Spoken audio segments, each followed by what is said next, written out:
WhatsApp आणि Facebook रक्ताच्या नात्याला लागते आज व्हॉट्सअप आणि फेसबुक। नमस्कार, मी अभिषेक अशोक माळी या व्यासपीठावरून विषय मांडतोय मोबाईल एक घातक परिणाम।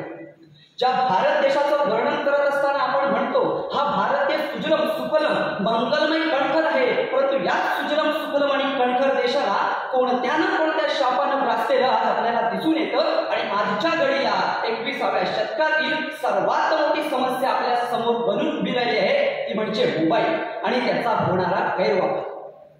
आंधळा मागतो एक डोळा आणि देव देतो दोन डोळे, अशी अवस्था आजच्या युवकाची, आजच्या समाजाची आपल्याला होताना दिसून येते। कारण 2G, 3G, 4G, 5G या सर्व गोष्टींचा वापर त्यांना न मागता प्राप्त झाल्यामुळे झिंगाट करत सकाळी उठल्यापासून रात्री झोपेपर्यंत आज मोबाईलवर राहणारी मुलं आणि त्यांचा वेळ किती वाया जातो हे त्यांना कळतच नाही। आणि आज छत्रपती शिवाजी महाराज, संभाजी, तानाजी या शूरवीरांचा विचार विसर आम्हाला पडलाय। आणि आज त्याच मोबाईलमुळे आज आपली मुलं ऑनलाईन व्हिडिओ गेम्स त्यामुळे आपला जीव कधी गमावून बसतायत हेच आपल्याला कळत नाही।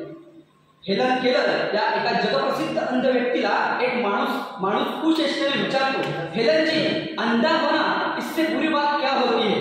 तेव्हा हेलन जी उत्तर देतात की आँख का होना फिर भी अंधे जैसा जीना इससे और बुरी बात क्या होती है। याच्यातून आपण असं लक्षात घेतलं पाहिजे, डोळे असून अंधळ्यासारखं वागणाऱ्या आणि तोंड असून मुक्यासारखं वागणाऱ्या माणसांचं आज मोबाईलमुळे किती परिणाम झाले, वाईट परिणाम झाले हे आपण समजलं पाहिजे। कारण त्याचमुळे आज आपल्या घराचं थिएटर आणि आयुष्याचा सिनेमा कधी बनलाय हे आज त्यांना कळलं सुद्धा नाहीये। आज मोबाईलच्या वापरामुळे सतत ट्विटर, FB आणि फेसबुकच्या माध्यमातून स्त्रियांवर होणारे अन्याय, त्याचबरोबर त्यांचे होणारे अश्लील व्हिडिओ, आज याचाच मोठा परिणाम आपल्या समाजावर पाहायला मिळतोय। त्याचबरोबर मोबाईलचा वापर हा मनोरंजनापेक्षा आणि संस्कार दर्शनापेक्षा तो फक्त आकर्षणाचा केंद्रबिंदू बनत चाललेला आहे। याशिवाय मोबाईलमुळे सततच्या समाजातील संवेदनशील विषयांवर भडकवल्या जाणाऱ्या अफवा, त्याचबरोबर राजकारण्यांची भडकाऊ भाषणे आणि त्यातून युवकांची होणारी दिशाभूल, याशिवाय डोंगराच्या माथ्यावर, दरीखोऱ्याच्या टोकावर, धबधब्याच्या तोंडावर सेल्फी काढून आज फोटोत जाणारे महाभाग, त्याचबरोबर मान वेडीवाकडी करून गाड्या चालवणारे युवक आणि त्याच्यामुळे होणारे अपघात पाहिले की मन सुन्न होतं, विचार कुंठित होतात, मेंदू बदल होतो। हे झाले मोबाईलच्या अतिवापरामुळे होणारे परिणाम। पण दुसऱ्या बाजूला मोबाईलचं व्यसन लागलेल्या कुटुंबाकडे, आपल्या लहान बालकांकडे जर डोकावून पाहिलं तर असं लक्षात येईल, आज मोबाईलच्या अतिवापरामुळे आज मुलांची अभ्यासाची एकाग्रता कमी झालेली आहे, मेंदूची क्रियाशीलता कमी झालेली आहे आणि सततच्या वापरामुळे मुलांची दृष्टी सुद्धा अंधुक झाली। हे लहान मुलांच्याच बाबतीत नाही तर मोठ्या माणसांच्या बाबतीत सुद्धा आपल्याला पाहायला मिळतं। कारण का, आज एका बाजूला आपण घरात पाहिलं तर आई टीव्ही बघते, सिरियल बघते, प्रेमाची गोष्ट, वडील बघतायत बातम्या, भाऊ बघतोय क्रिकेटची मॅच आणि बहीण व्हॉट्सअपवर मेसेज करत असते। जेवत असताना भावाला सांगावं लागतंय की तुझ्या ताटातील भाजी संपले, भात संपले, तेव्हा बहीण त्याला व्हॉट्सअपवरून मेसेज करून सांगते दादा तुझ्या ताटातील अन्न संपलंय। ही आजची खरी परिस्थिती आहे। आणि याचमुळे मैदानावरील खेळ, मातीतील कुस्ती, त्याचबरोबर अंगभेदा करण्यासाठी केले जाणारे व्यायाम, त्याचबरोबर आज पारावर बसून सायंकाळच्या वेळी निवांत दिलखुलास मारणाऱ्या गप्पांचा विसर मात्र आज आपल्याला पडला आहे। आणि फक्त परीक्षेपुरतं पाठ्यपुस्तकांची पोपटपंची करणारा विद्यार्थी हा ज्ञानार्थी न बनता फक्त परीक्षार्थी आणि मोबाईलचा ऑनलाईन सारथी बनत चाललेला आहे। आज अलीकडच्या काळात पाहिलं तर गदी माडगुळकर, वि.स. खांडेकर, वि.वा. शिरवाडकर, त्याचबरोबर अलीकडच्या काळातील उत्तम कांबळी, ज्ञानेश्वर मुळे, विश्वास पाटील यासारख्या साहित्य लेखकांचा आज आपल्याला विसर पडलाय। आणि त्याचमुळे रामायण, भगवद्गीता, मनाचे श्लोक, एकनाथांच्या गाथा, इंडिया 2020, संभाजी, छावा या साहित्यांची जागा आज मोबाईलने घेतली आहे। आणि आज त्याचमुळे आज वाचन संस्कृतीची उपासना आणि ग्रंथ संस्कृतीची जोपासना मागे पडत चाललेली आहे।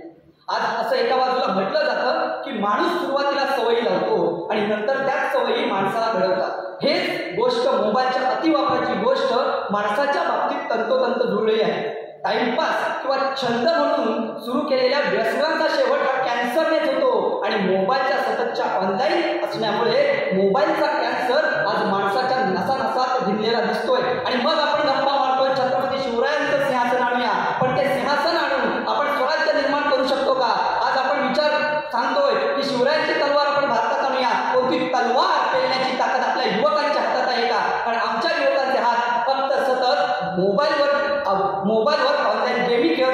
दिसून येतात. स्वामी विवेकानंद असं म्हणतात की कुठल्याही स्वातंत्र्याचा गैरवापर केला की त्याचा स्वैराचार होतो आणि त्याला सत्सर विवेक बुद्धीची जोड मिळाली नाही तर राष्ट्राचं अधपतन होतं. त्याचप्रमाणे जर आपल्याला APJ अब्दुल कलाम यांच्या स्वप्नातील भारत घडवायचा असेल तर आज स्वामी विवेकानंदांनी सांगितल्याप्रमाणे चारित्र्य संपन्न, गुणसंपन्न, वाचन करणारा युवक आपल्याला घडवावा लागेल आणि हेच आहे मोबाईलच्या विळख्यातून बाहेर येण्याचा उपाय. आपण फक्त म्हणतो हे सर्व काही चाललंय हे मोबाईलच्या अतिवापराने, याचा डांगोरा आपण पिटत बसतो. पण का असं म्हटलं जातं की माणूस एका झाडाला मिठी मारतो आणि नंतर म्हणतो ते झाडच मला सोडत नाही, अशी अवस्था झालेली आहे. कारण मोबाईलने फक्त तोटेच होतात, मोबाईलचा फक्त गैरवापरच होतो असं आपण म्हणतो, परंतु तसं नाहीये. आज युवकांमध्ये मतदानाबद्दल होणारी जागरूकता, MPSC UPSC सारख्या स्पर्धा परीक्षांचं मिळणारं मार्गदर्शन, दिल्लीच्या निर्भयाला आणि हैदराबादच्या प्रियंकाला ज्ञान मिळवणारं मोबाईल सारखं हे साधन, त्याचबरोबर अनेक अशा गोष्टी, स्त्रियांना संरक्षण मिळणं, अशा अनेक गोष्टी आज घडतायत, भविष्यात घडतील सुद्धा. परंतु ते मोबाईलचा अतिवापर आपण केला नाही तर मोबाईलला दोष न देता आज मोबाईलचा वापर करणाऱ्या माणसांना त्याचा दोष दिला पाहिजे. मग तुम्ही मला विचाराल मोबाईलच्या विळख्यातून बाहेर पडण्यासाठी काय केलं पाहिजे? उपाय काय? उपाय आहेत. तुम्हाला दंगली करायच्या आहेत का? नाही. तुम्हाला आंदोलन करायचे आहेत का? नाही. तर तुम्हाला मन आंदोलन करायचंय, तुम्हाला मन परिवर्तन करायचंय. आपण आपल्या मनाला समजावलं, मनाला सांगितलं, मनावर ताबा ठेवला, मोबाईलचा वापर हा जास्त न करता गरजेपुरताच केला तर नक्कीच होईल. परंतु याची सुरुवात मात्र स्वतःपासून केली पाहिजे. तुम्ही म्हणाल स्वतःपासून कशी? तर एक गोष्ट सांगतो तुम्हाला. एक माणूस असतो, तो जग बदलायला निघतो. मग तो जगभरात जातो, जग बदलण्यासाठी प्रयत्न करतो, माणसांना सांगतो, माणसांना समजावतो. एका महिन्यानंतर पाहतो तर काय, जग सुद्धा तिथंच असतो. मग तो विचार करतो जग खूप मोठा आहे, आपण आपल्या देशाचा विचार करूया. मग तो देशात येतो, देशात प्रयत्न करतो, अनेक योजना राबवतो, माणसांना समजावतो. महिन्याभराने पाहतो तर काय, आपला देश सुद्धा तिथेच असतो. तो म्हणतो देश खूप मोठा आहे, आपण राज्यात येऊया, आपल्या राज्यात येतो, प्रयत्न करतो. पुन्हा काही महिन्यानंतर पाहिल्यावर लक्षात येतं आपलं राज्य सुद्धा तिथेच आहे. मग तो जिल्ह्यात येतो, जिल्ह्यातील माणसांना समजावतो, जिल्ह्यातील अधिकाऱ्यांना भेटतो आणि त्यांना सांगतो आपल्याला असं करायचं आहे, चांगला जिल्हा बनवायचा आहे. परंतु थोड्या दिवसांनी पाहिल्यानंतर लक्षात येतं आपला जिल्हा सुद्धा तिथेच आहे. मग तो आपल्या तालुक्यात येतो, तालुक्याच्या ठिकाणी प्रयत्न करतो, मेहनत घेतो. काही महिन्यानंतर पाहतो तर तालुका सुद्धा तिथेच आहे. मग आपल्या गावात येतो, तो गावात आल्यावर गावातल्या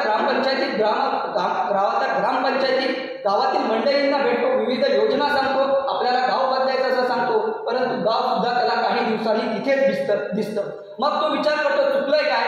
मग त्याच्या लक्षात येतं की याची सुरुवात आपल्यापासून केली पाहिजे, आपल्या घरापासून केली पाहिजे. मग तो स्वतःच्या घरात येतो, घरातील मंडळींना समजावतो आपण चांगल्या गोष्टी केल्या पाहिजे, जेणेकरून आपण चांगलं बनलं पाहिजे, याचा आदर्श समोरचे घेतील. मग त्याप्रमाणे तो प्रयत्न करतो आणि नंतर त्याचे जे प्रयत्न, त्याच्या घरात होणारे बदल हे गाव बघतं आणि पर्यायाने गाव बदलतं. याचप्रमाणे नंतर गाव, तालुका, जिल्हा, राज्य, देश आणि पर्यायाने जग बदलतं. याच्यासाठी कुठल्याही गोष्टीची सुरुवात करायची असेल तर ती स्वतःपासून आपण केली पाहिजे, हे लक्षात ठेवायचं आहे.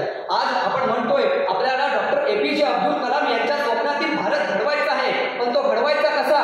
कोण घडवणार? आपण, तुम्ही, आम्ही हे सर्व युवक घडवणार आहोत, हे लक्षात घेतले पाहिजे. आपण असणार आहोत याचे शिलेदार. मग त्यासाठी तुम्ही, आम्ही यांनी सर्वांनी प्रयत्न केले पाहिजे आणि यासाठी वाचन केलं पाहिजे. एकदा वाचलेलं मस्तक कधी कोणासमोर नतमस्तक होत नाही, हे आपण लक्षात ठेवलं पाहिजे. मोबाईलचा वापर हा फक्त आपल्या कामापुरताच, गरजेपुरताच करून त्याचा गैरवापर टाळला तर नक्कीच मोबाईलच्या विळख्यातून आपण बाहेर पडू शकतो. या स्पर्धेच्या निमित्तानं मी मांडलेल्या विचारांचं रूपांतर हे रोपट्यात न होता वटवृक्षात होईल असा निस्वार्थी आशावाद तुम्हा सर्वांकडून ठेवतो आणि माझ्या विचारमालेस तुर्तास बंदिस्त करतो. धन्यवाद. जय हिंद, जय महाराष्ट्र.